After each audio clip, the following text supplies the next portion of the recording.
whatever comes out of my mouth. You know? Be ready.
We all like to talk a lot, but it's 10:30 and it's time for us to start.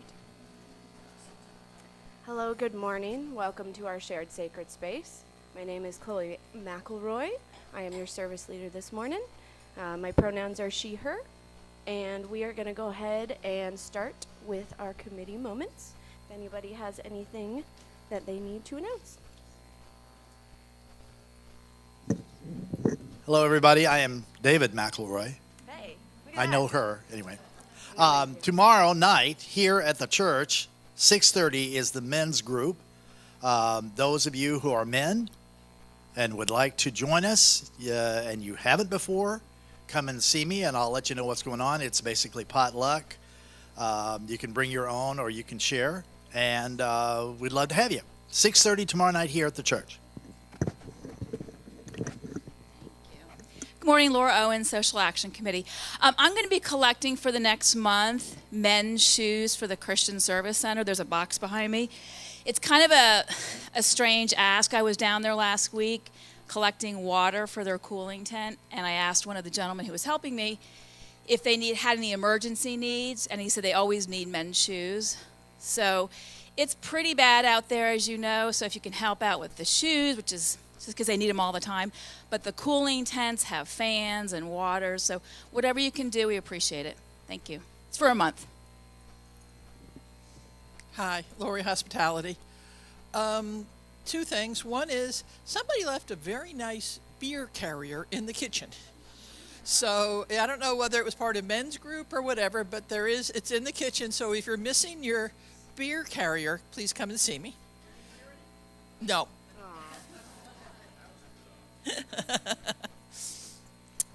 And the other thing is the next potluck will be after the water ceremony on September 10th.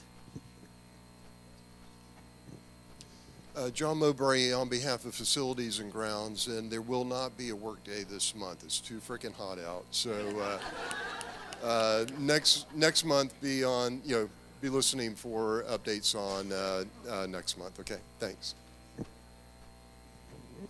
Hello, Chloe Hatfield on behalf of Women's Group. On September 8th, that's a Friday at 6:30, we will be holding Women's Group here at the Sanctuary. What we will be doing is kind of like a potpourri questions time. We're going to be getting to know each other a little bit more because we know each other, but we don't know each other. So this is the time to, get to know your fellow woman congregation member, and we're just going to be having a nice potpourri discussion.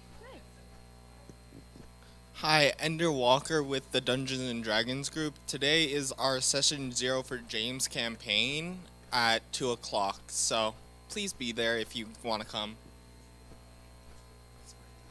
Thank you. I was trying to figure out what campaign 0 means. Anyway. Campaign 0 means like it's The beginning. creating your character. I've only seen it played one time. It was pretty fascinating. I'm here on behalf of the program planning team.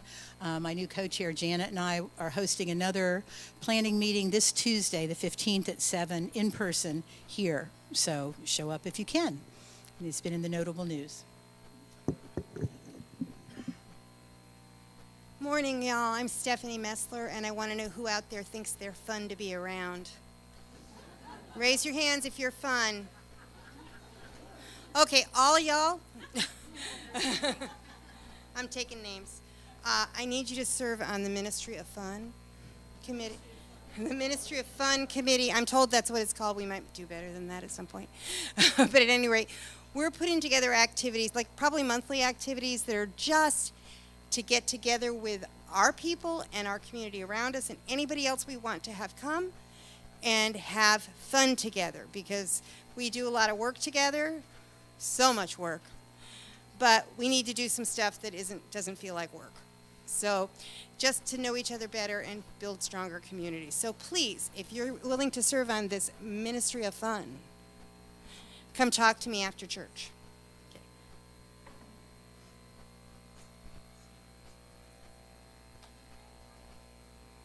Good morning, Margie with Committee on Shared Ministry.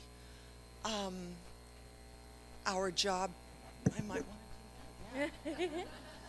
our job in Committee on Shared Ministry is to make sure that we all stay in covenant and just pour oil on any troubled waters. And sometimes we need a little reminder. We all do in our lives, in our professional lives, in our private lives, and here about how to deal with others and what's the best kind of relationship to have with others. And I recently heard about the difference between transactional and relational relationships, and that was new to me, so I looked that all up. And it has to do with our first and second principles on having respect for others. So in a nutshell, Transactional connections are temporary, self-serving, and taxing on the mind, body, and spirit. Relational connections are rooted, reciprocal, and naturally rewarding. So what do we mean by this? Well, let's give a little illustration of this like Mr. Rogers style. So,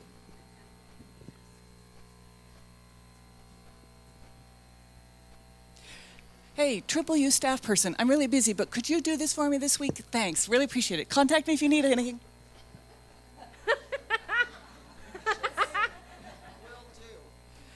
Oh, and by the way, make sure it's done by Tuesday. Thanks. oh, yeah, I'm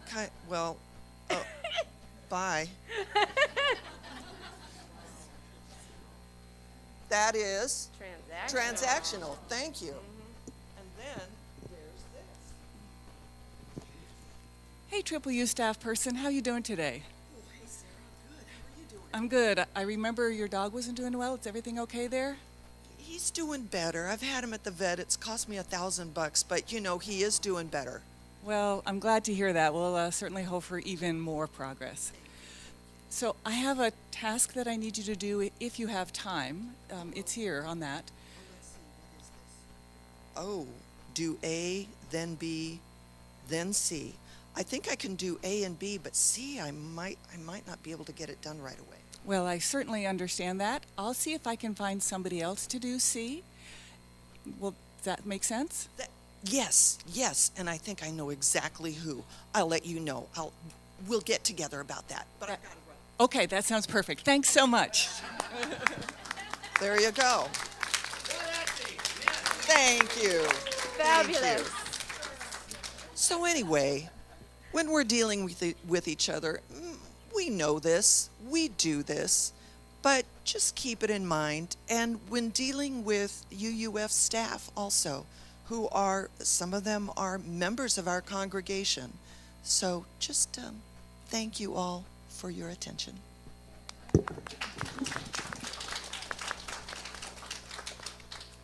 Amazing. Well done. All right. Hello again. For those of you who missed it, my name is Chloe McElroy. I use she, her pronouns. And I would like to welcome you to Triple UF, or University Unitarian Universalist Fellowship. We have Rev Tracie working very hard on her doctorate, and she will be talking to us this morning. Can we just take a minute and applaud her for her work on her doctorate?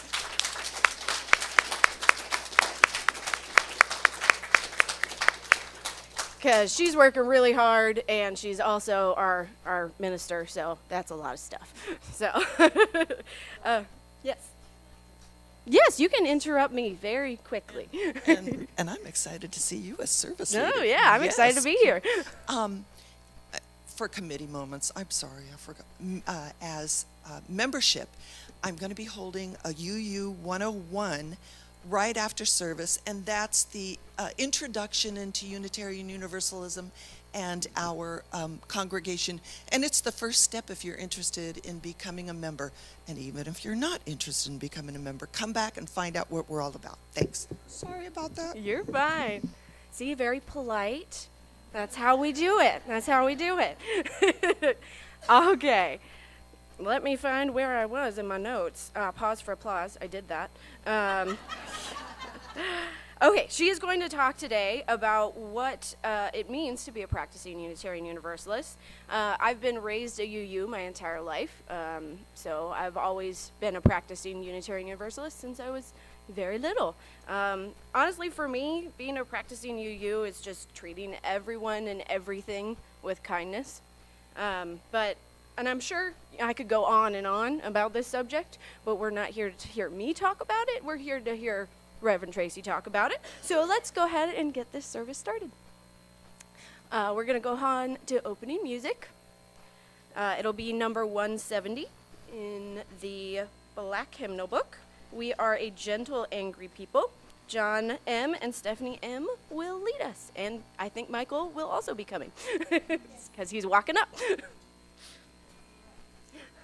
before we start, I'll say that this song was written by Holly Neer, who is performing September 9th at 1U downtown.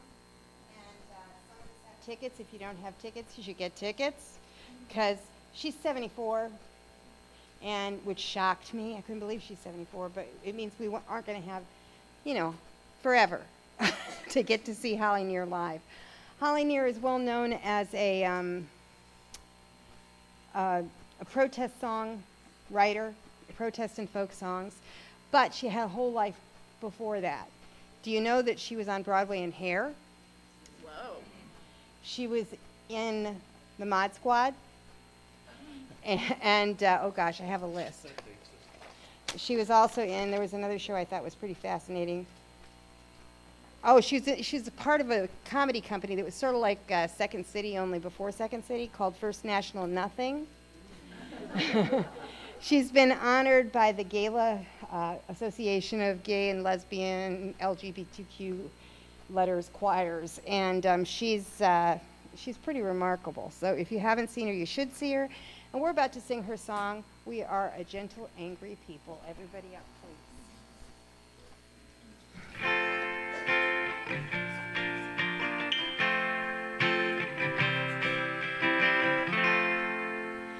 We are gentle, angry people, and we are singing for our lives. We are gentle, angry people, and we are singing for our lives. We are justice-seeking people, and we are singing for our lives. We are justice-seeking people, and we are singing for our lives.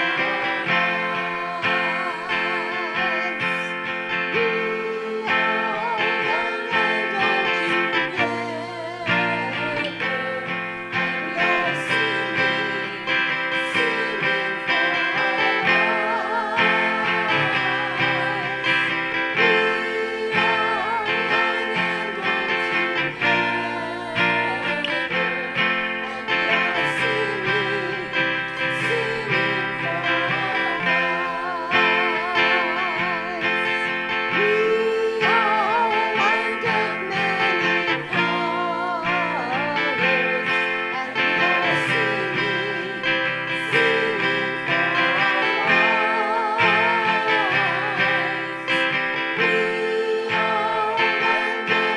are singing for our lives. We are a land of many colors, and we are singing for our lives. We are a land of many colors, and we are singing for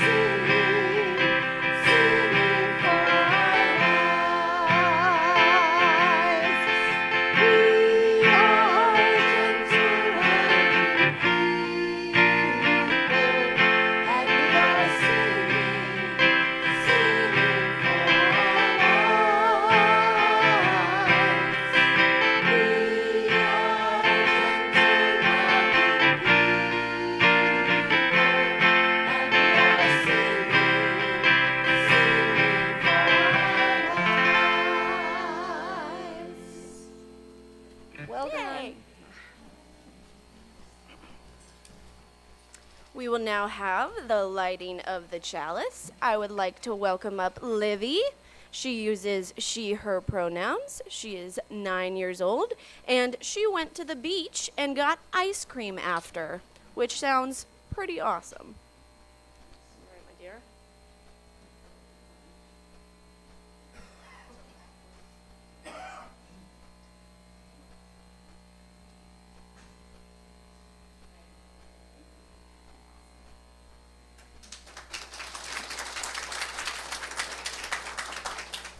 And if you will join with me, in the light of truth, in the warmth of love, we gather to seek, to sustain, and to share.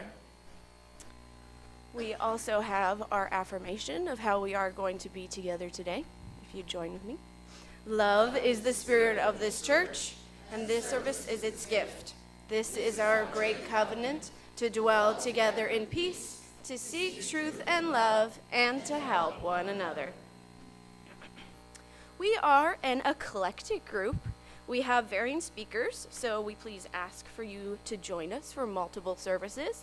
We have a called Reverend who is speaking today. We have speakers from UCF. We have all sorts of different people and religious denominations that come in and speak with us. So come back and join us for many other times so you can see what we're all about.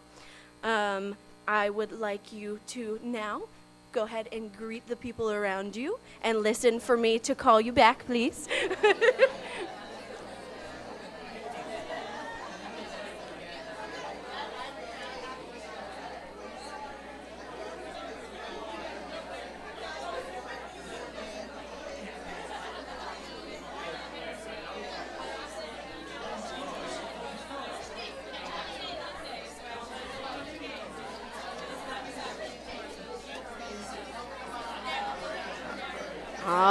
Okay, I'm calling you back. Calling you back, friends. I can be very loud. I can be very loud. I don't want to be loud because I don't want to startle anyone. Thank you very much. We have plenty of time for that after service. You can join us for coffee and conversation. We also have tea and other snacks and goodies. I would also like you to wave to the people who are online. The cameras are in the back. Hello, friends. Welcome. We're glad you're here with us. We are now going to move on to joys and concerns. Please remember that, like I mentioned before, this is being broadcast online, so anything that you don't want to go out to the wide world of internet webs, maybe you don't share. But it's up to you. Please come up to the mic. Oh, and if you can't come up to the mic, I feel free to raise your hand and I'll bring you the mic. We went to the beach yesterday, and I got stung by a few jellyfish. Yeah. I have a joy today. I got a backpack and a haircut.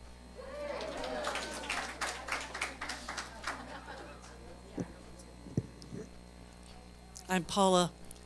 My pronouns are she and her. I just discovered last night that we have bats in our neighborhood. These are the bug-eaten kind of bats. I've been longing to see bats in my neighborhood, and it's wonderful that they're there. My husband reports that they've been there for quite a while, but I only saw them last night for the first time, and it was very exciting to me.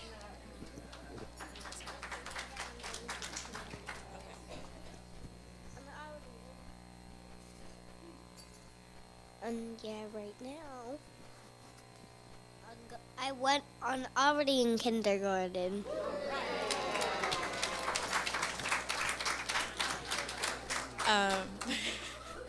My name is Jules. I start a new job tomorrow, a new teaching job. I'm very excited. Hi, I'm Rachel. And last weekend, I took my 15-year-old daughter, who is a huge fan of a TV show called The Vampire Diaries. If you don't know, she's Team Damon for that. And we went to Covington, Georgia, where they filmed The Vampire Diaries, stayed in a epic Vampire Diary Airbnb that was pimped out to the max. Took her and her best friend, we went on the tram around the town to see where they shot all the different scenes and things like that. We walked around the town square, ate ice cream, ate at the Mystic Grill, and all in all, it was a great weekend, and I'm up for Mother of the Year.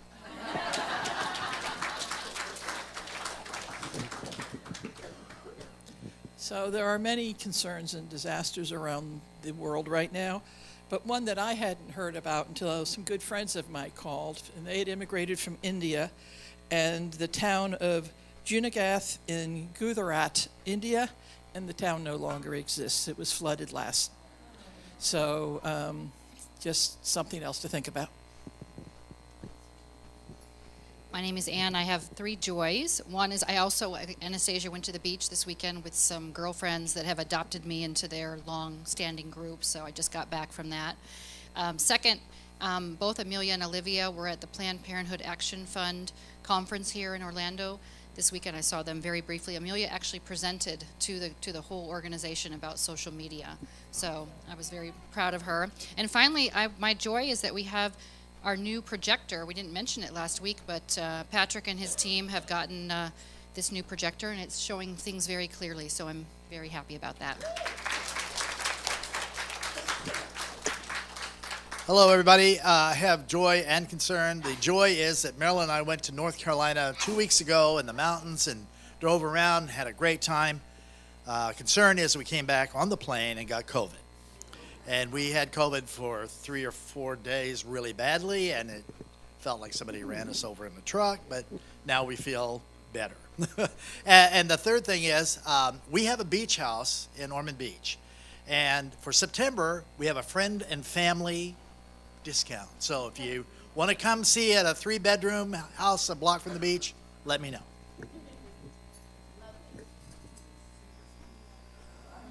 We stayed at his bed and breakfast, and it's very nice. Also, anybody that wants to see bats, we have lots of them in our sky. We have a lady that across the lake from us that has a bat house. So anybody, you too. Anybody that wants to come over and sit in my yard and watch the bats as the sun goes down. Also, a lot of times we see a beautiful sunset. Okay, my joy is I'm going to have a birthday this week. Happy early birthday. Hi, I'm Susie. My first thing is both mostly a joy, kind of a concern. To make a very long story short, I had been putting off a doctor's appointment for ages and ages because I was dealing with some pain and I was scared. And I finally went to the doctor, and it turns out I am not crazy. I need surgery. And so, moral of the story is just go to the freaking doctor. But I'm actually not that concerned about the surgery. It's I'll be able to go home that night, so I'm not that worried about that. My bigger concern is that I'm currently trying to find a job, and I am 0 for 2 on job interviews. One of them, turns out I was interviewing for a job which was not the job I was offered, and there was like a miscommunication about what the job even was. So that was just a whole mess. But my other joy is that this Wednesday I have an interview for a job at a local library. I did like the initial interview, and that went really, really well. And so now I'm coming in for the second interview. And so hopefully I will be working part-time at the Winter Park Library, which I really hope that works out because I'm excited about that. So.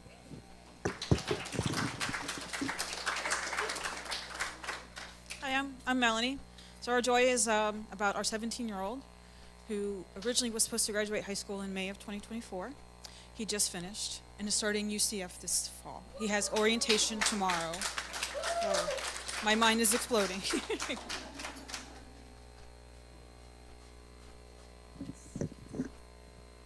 I went to Lake Nona Adventure Park yesterday, and there's a bunch of inflatable stuff at it, and I jumped off of a 20-foot inflatable thing into the water. I was not going to share, but Uriah requested I do. I also am having a birthday this week, and my husband just did as well, so we're now entering the next decade. That's it.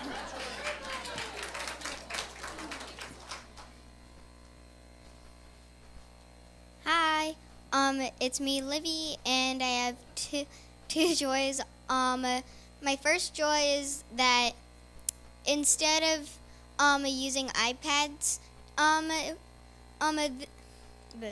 at school, instead of using iPads, this semester we're going to use Chromebooks. and it's not just me. It's for every single 4th grade class. So that's a lot of money for the teachers to spend. And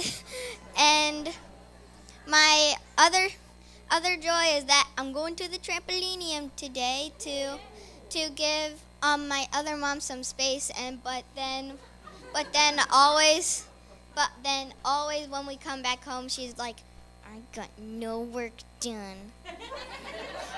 We have a theory that she's secretly playing Xbox on our controller. So yeah, that's a theory.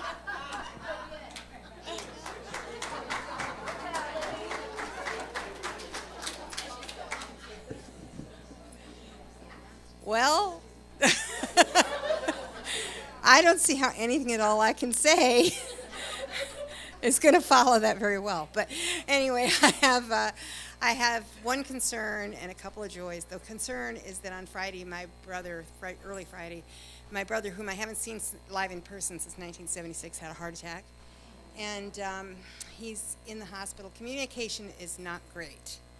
Not because of my brother and not because of me, but because, well, our father was a monster. So the relationship has never been allowed to really grow. But nonetheless, I'm very concerned. And, keep it in your thoughts, please. So my joys, let me see, I have two. One is that I started B12, 3 weeks ago now? I feel like a new person. So it's like I'm still in pain, but I don't want to go to bed at 6 o'clock, so that's kind of an improvement. So yay. And the other is that I have one more performance at Breakthrough Theater this afternoon at 3 o'clock. It's a lot of fun. It's a short show with a bunch of people singing a bunch of different stuff, and it's really, really fun. Joey and Martha were there last night and can tell you all about it. It's at Breakthrough Theater on Aloma. Yeah, that road there. And right kind of, if you were looking at the Boston Fish House, it would be the next shopping center over to the left, to the east. We'll go with east. Okay. That's it.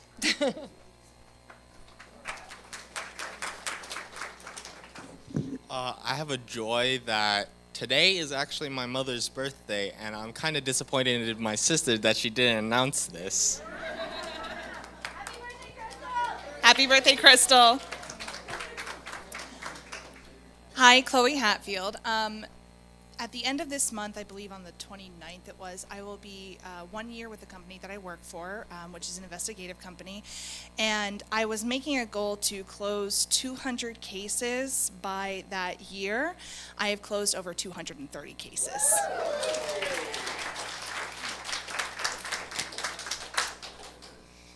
Hi, I'm Anna Kuwheeler, and after we go to the trampolinium, we're going to go to our Nina's house.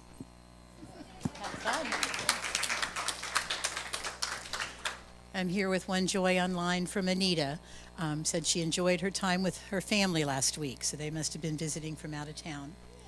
And since I'm up here, I may not be here next weekend. I will probably be in Nashville saying goodbye to my daughter, who might leave up for England on the 24th. She's going to teach for a year in England. So I'm very excited and a little apprehensive, but mostly excited.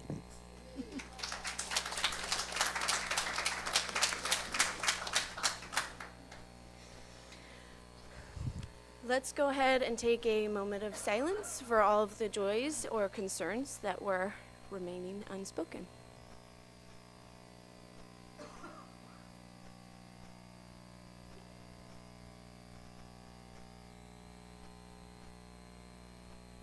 We have time for all ages now. I believe we might have a backpack blessing, but I'll let James take it over and let him tell you. Hello, everyone. She's correct. So we are going to, I will give you a little overview of what we're doing before we start. So since we have so many wonderful people to come up, we're going to have you guys make a line, and you're going to come, and we're going to, I'm going to take this off so I can turn my head. We're going to go ahead and give everyone their backpack charms and bookmarks. We have bookmarks as well. And then when everyone has everything, then we're going to go ahead and switch to the next screen, and we're going to go ahead and give our blessings to everyone. And the words will be up on the screen, so don't worry. You didn't have to memorize anything. You're good. You're good. So is everyone ready? Is everyone excited? Let's get going. Everyone, come line up and get your wonderful, wonderful charms. Oh, one more thing. The charms will have, some of the kids have already added little beads to a string that's attached to the charms to personalize it, and they can, represent their wishes or just what they like. Anyone who gets a charm but has not had a chance to do that, after service, I have a little bowl of beads there that you can go ahead and add beads yourself to the cord already on the charm. So if you see a little cord hanging off your charm and don't know what that's about, that's what it's about. You can take it off if you don't want it, or you can add beads. Okay. Anyone who is starting school, students, teachers, administrators, staff, anyone who's starting a new school year is welcome to come up, and you don't have to have a backpack. Keychain, having nothing, that's all fine too. We won't turn you away because you don't have a backpack. Okay. And I'm going to set this here.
Okay, everyone, are we ready to go ahead and give our big collective wonderful blessing and welcome?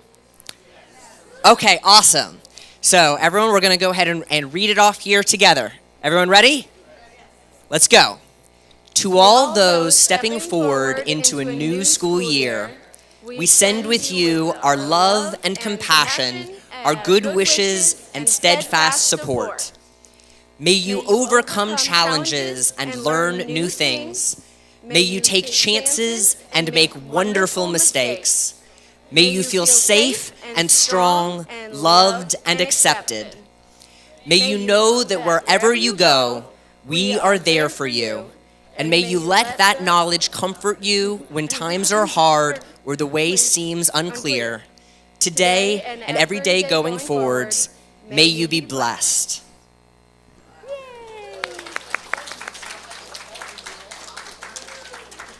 Have a wonderful school year, everyone.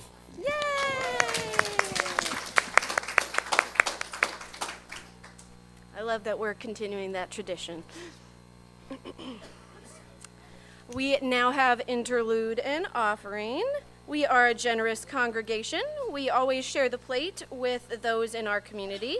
This month we are supporting the Coalition of Immokalee Workers. They actually came and spoke with us, I think, a couple months ago. Not sure if you guys saw that service, but if you didn't, I'm sure it's online and you should watch it because it was really great. And Stephanie and Michael and John are going to lead us in a song.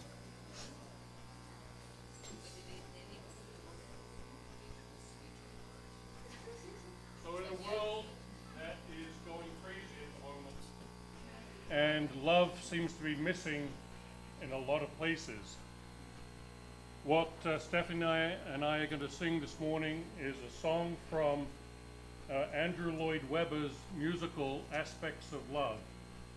It is Love Changes Everything.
job, everybody. Good job, Michael.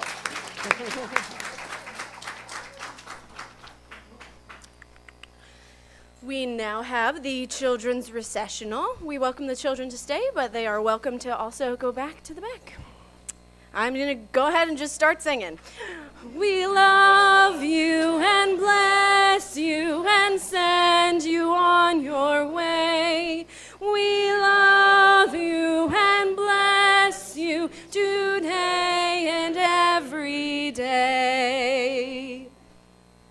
Amazing. Thank you. So as I mentioned earlier, we will be hearing from our own Reverend Tracie. So without further ado, Reverend Tracie Barrett.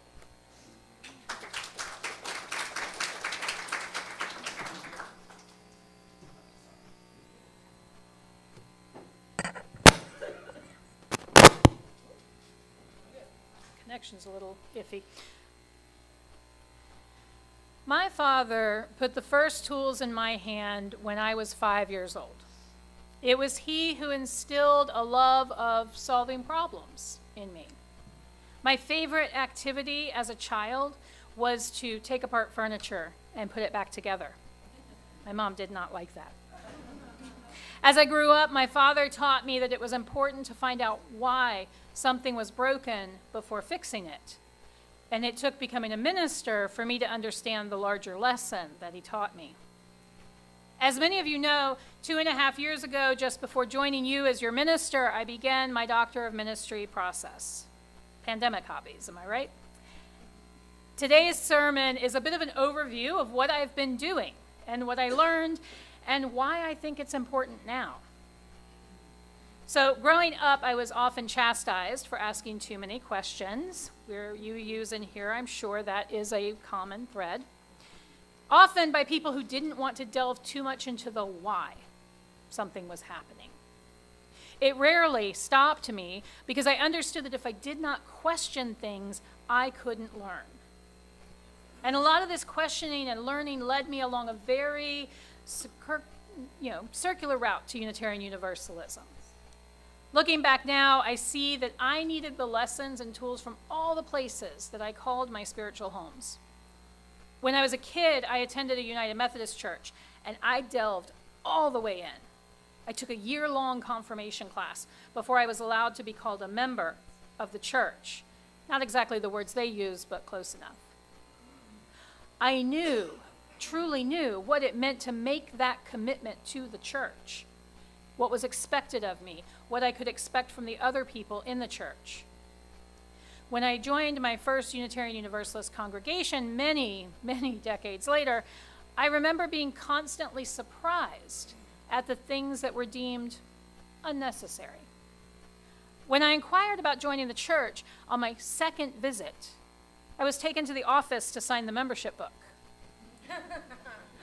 I was not required to attend any membership classes, even though I had never attended a UU congregation before. As I was told, they reasoned that I had been a youth minister years before, so I knew what it meant to belong to a congregation. Even though that time was in an Assemblies of God church, pretty much the exact opposite of Unitarian Universalism. Even when I asked about opportunities for faith formation, I was offered website links and access to the congregational library. And that moment stuck with me as I finally answered the call to seminary, into ministry, and entered seminary. And after helping out at new member classes at a lot of different congregations, I discovered that everyone does it differently. One congregation offered 3 in-depth sessions, allowing potential new members a chance to meet the leadership and to get to know one another. Another congregation offered a 1 afternoon-long meeting where a brief history of the congregation, along with the explanations of governance and activities, that was all that was offered. Other congregations could offer a pre-made curriculum for new members, and yet others had a loose outline for structure. Now, since Unitarian Universalism is structured under congregational polity, each congregation sets its own standards for membership. Now, let me pause a moment and explain congregational polity. It means that all the power resides in the local congregation for that local church. In other words, we own our own property, The congregation selects and hires their minister. We determine through our own bylaws what it means to be a member of this congregation. Down the way at First U, they may do things differently, and that's okay, because that's the beauty of congregational polity. We do what works for our community and our congregation. Now, the UUA may recommend best practices, but it is up to the vote of this congregation for how things in this congregation will go. Just like it's up to the vote of every other UU congregation to determine how things go for their congregations in regards to ministry and membership. Now, this may not seem like a problem, right? Until people move to another city and find another UU congregation. And then conflicting information about what it means to be a Unitarian Universalist can lead to conflict. Now, this doctoral project came from my own wanderings as I virtually attended the General Assembly in 2019. I watched in awe and horror as arguments begin to bubble up about who we are and whom we include. Microaggressions turned into actual aggressions as a document was passed around that caused harm to BIPOC and LGBTQ plus Unitarian Universalists. The schisms we saw in our country then were beginning to fracture our denomination. Something was broken, and I needed to know why. I first began to wonder why there are so many conflicting statements on what does it mean to be a Unitarian Universalist. For some, it was about intellectualism and individual freedom. For others, it was about living our values and social action and justice. And for even others, it was more about what we weren't than what we were about.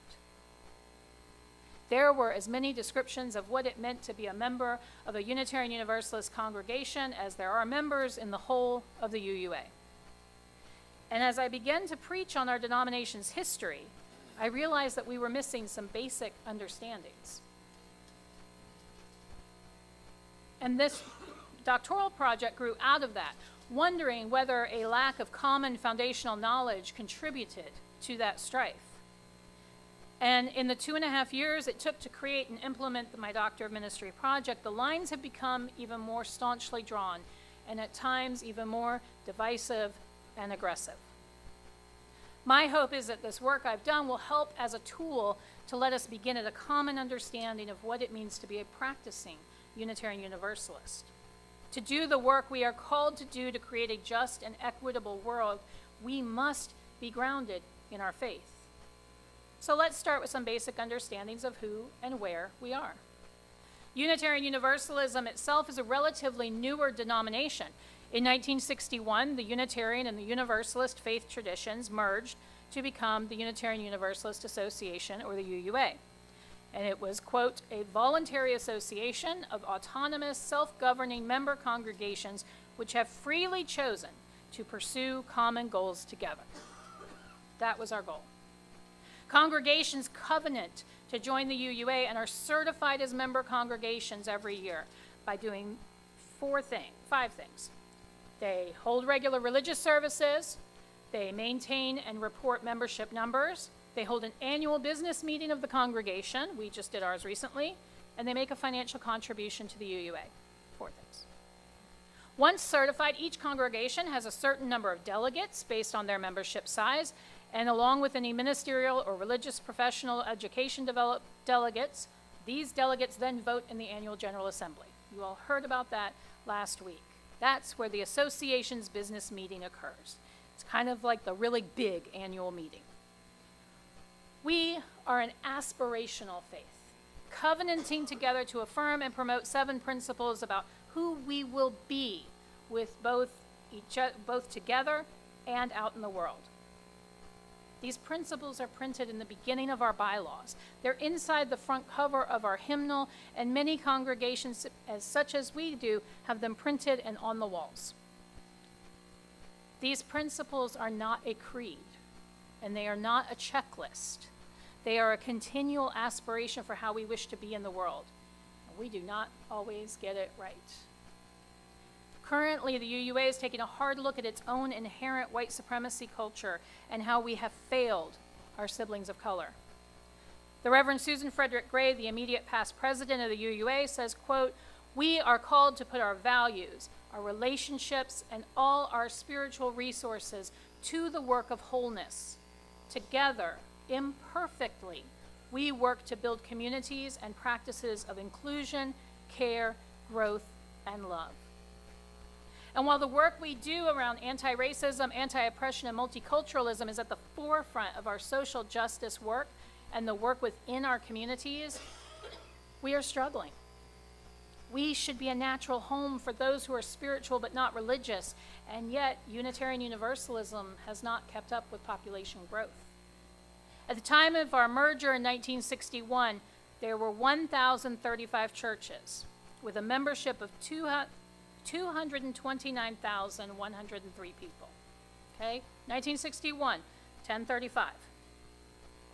7 years after the merger, 1968, Unitarian Universalist churches reached a peak with 1,135 churches and over 282,000 members. However, in 1979, we were at our lowest with 988 churches and just over 176,000 members.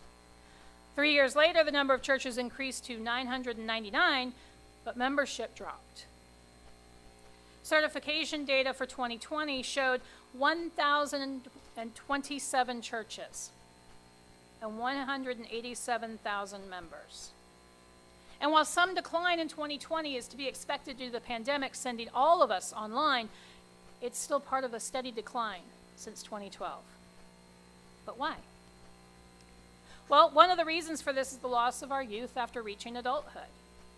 The 2005 Commission on Appraisal reported that we lose around 85% of our youth. 85% of our cradle UUs we lose. Now, this can be attributed to many reasons, but one the Commission lifted up is the lack of spiritual and theological conversations in the adult congregation.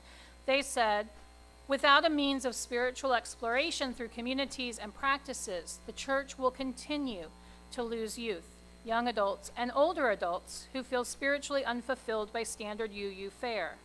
At the same time, UUs need to take great care in administering and promoting such communities so as not to drive away those folks who see their UU congregation as their bastion of protection against these very things in the larger society.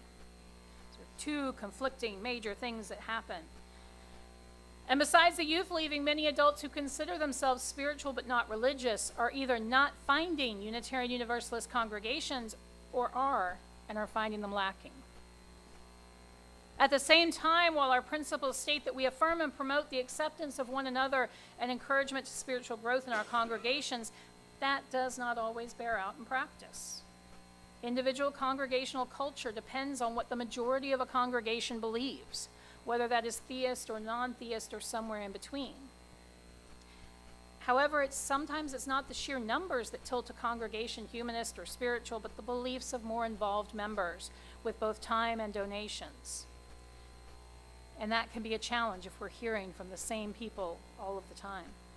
There needs to be a deeper understanding of our shared theology and meaning behind what we do so that we are all welcome at the table. Meg Riley states, radical caring calls us to create truly inclusive congregations. Many Unitarian Universalists can name the time when, because of a deepening connection to our faith community, we were suddenly able to relax, to know that all our edges were accepted, that we did not have to choose which of our identities we could safely allow into the room. How do our congregations let people know that they are in such places, especially in today's landscape with its variety of cultures, languages, musical forms, metaphors, stories, political analyses, and other differences? Unitarian Universalists need to have a firm grounding in what it means to be a Unitarian Universalist. And this includes our history as separate denominations before 1961 and our shared history since the merger. It includes both the good and bad history around white supremacy culture within and without our movement. It includes learning about and from the misogyny in our own history. It also means learning about our theological history and how that brought us out of the Puritan Congregationalist churches and eventually to where we are today. We need to understand the why behind the what we do. We need to understand the diversity of beliefs within Unitarian Universalism. Paul Razor stated, "We cannot strengthen our prophetic practice unless we reclaim its religious dimensions. Our prophetic practice is rooted in the theological principles and mutual obligations that shape our covenant and define our shared faith tradition. We need to speak out not simply as liberals, but as religious liberals. Supporting liberal causes and taking liberal positions on political and social issues are not enough. We need to show that these positions are religiously grounded. We need to come out of our religious closets. Reclaiming our religious voice will strengthen our justice-making activities and help reestablish Unitarian Universalism's critical role in an era that badly needs it." So what did I learn? That was all my research. There was more, but that would take forever. Well, earlier this year I taught a class, and it was pretty intense, and I'm very appreciative of those of you who attended and participated. I won't out you because you were participants in a study, so you can out yourselves if you wish. But this group of people committed to digging in and digging deep, and together we explored UU history, our shared theologies, spiritual practices, the concept of congregational polity, covenant, and the Cambridge platform on which it's all based, our principles and sources, and deeply discussed the Article 2 changes, and then had an in-depth conversation about membership. And it was a lot. That's okay. I'm going to take it as a water break. And yes, it will eventually be available, the curriculum, but let me defend it and publish it first, which is in October, is when I defend. But let me share some learnings that I gathered from the project. In the group discussion about congregational polity and covenant, I asked the question, how does our covenant and congregational polity work together in our relationships here and in the wider Unitarian Universalist community? And one participant responded, quote, "Congregational polity is about covenant. Common knowledge is that these are two separate things, but it's not. We can't do what we want because that's not what it's about." That summed up that session pretty well, and everybody in the group agreed with that one. From the class on principles and sources and various proposed changes, I asked, do you think it's important to look at our principles and sources every 10 years, as it says in our UUA bylaws? And one participant said, and I had to write it down because everybody in the class loved it, quote, "As we bend the arc towards justice, we uncover more injustice. The dominant narrative shifts and changes." Let me say that again, because that'll preach right there. As we bend the arc towards justice, we uncover more injustice. The dominant narrative shifts and changes. And another reflected, we learn things we may not have realized were offensive. As we learn and grow, we need to take a look again. Another participant commented on that statement and related about watching old comedy specials or movies and realizing, ooh, they no longer hold up. Not as funny as they used to be, right? As we learn more, we do better. So what does it mean to be a practicing Unitarian Universalist? It means we know our history, the good, bad, ugly, hard, beautiful history. It means we look deeper than the feel-good legends and really look at what was going on in the time frame that it happened. And it means we look at the stories we aren't hearing, whose voices aren't being told in our history. It means we understand that we do come out of traditions that had specific theologies or worldviews. And it means we understand that we're a pluralistic faith, knowing that there are many paths for someone's search for truth and meaning, and that we work together to encourage each other to a free and responsible search for that. It means we remember that by whatever name we call it, we all need to participate in practices that sustain us for the long haul of the work towards justice. Some call them spiritual practices, some call them hobbies, some call them exercise. But regardless, they are needed to continue to sustain our hearts and our minds and our bodies and our souls in this work. It means we understand that while we have a bunch of rights in congregational polity, we also have responsibilities to take care of one another, not just within these walls, but between the other UU congregations. And sometimes that means calling them back to the larger covenant that we say we agree to. Sometimes that means calling ourselves back to covenant. We are not lone islands out here in this world. We need one another, and we are supposed to help one another. It means that we understand what values and principles hold us together. We know that our tradition is a living one.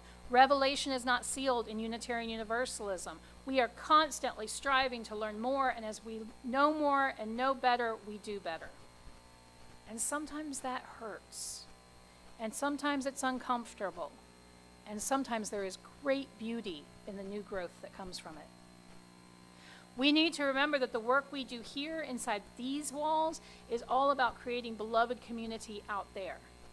In here we can get messy, we can make mistakes, but let me be clear and hear me on this.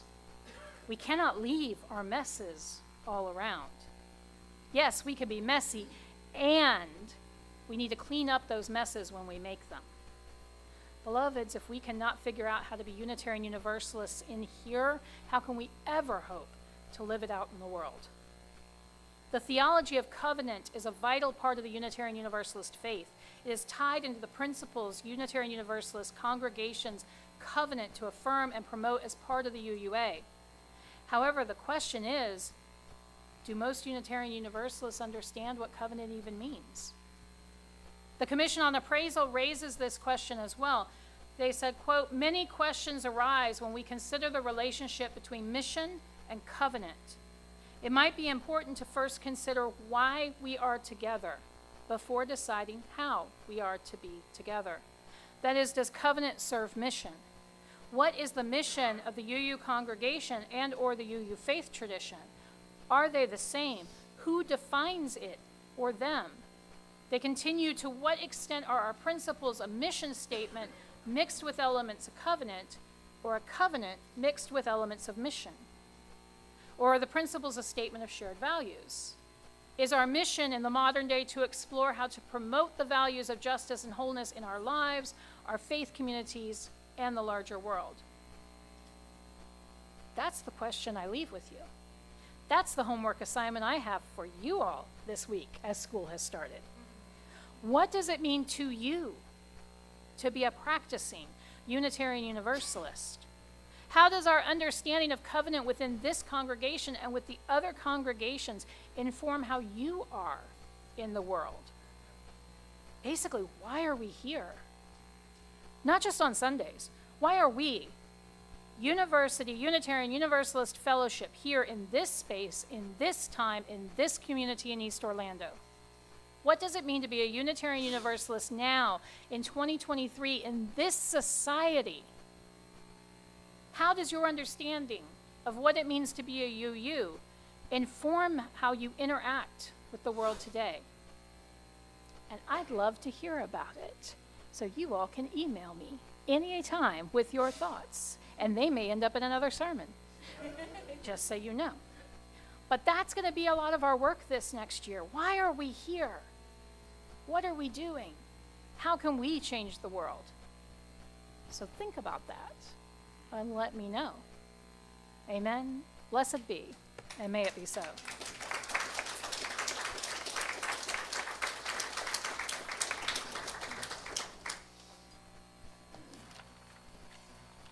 Amazing. See, I knew she'd have a lot more to say than me.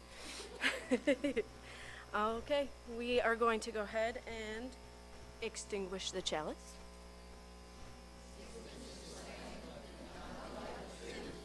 The warmth of community, or the fire of commitment, these we carry in our hearts until we are together again. We'll have closing music. One of my favorites is Spirit of Life. Looks like we've got Stephanie and Michael coming back up for us again. It is 123 in the black hymnals if you want to follow along. Or we might have words up, but I think you gotta do it in the hymnal. So I looked up this morning to see who Carolyn McDade was, or is. She was born in 1935, and she's a songwriter, a spiritual feminist, and a social activist. She said she's committed to the power of the human voice, singing and speaking truth, to move society to just and liberal transformation. There are some who consider this particular hymn, Spirit of Life, to be the UU hymn. It is perhaps the best well-known of the insider songs, songs that are used throughout the denomination as an invocation, a sung response to joys and concerns, and a hymn of meditation. Carolyn purposely wrote this as a personal prayer, a request for support, for rest, for renewal, and for perspective. Let us sing Spirit of Life.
I love that song.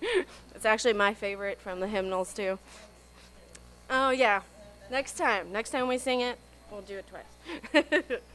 My closing words today, I actually searched for famous Unitarian Universalists because I wanted to find a nice fun quote to close out today. And I actually just recently found out that Beatrix Potter, who wrote Peter Rabbit, was a Unitarian. I had no idea, but that's what happens when you're doing research to try to figure out what you want your closing words to be. So I'm going to leave you with two different quotes from Peter Rabbit. One of them is, even the smallest one can change the world. And now run along and don't get into mischief. Thank you.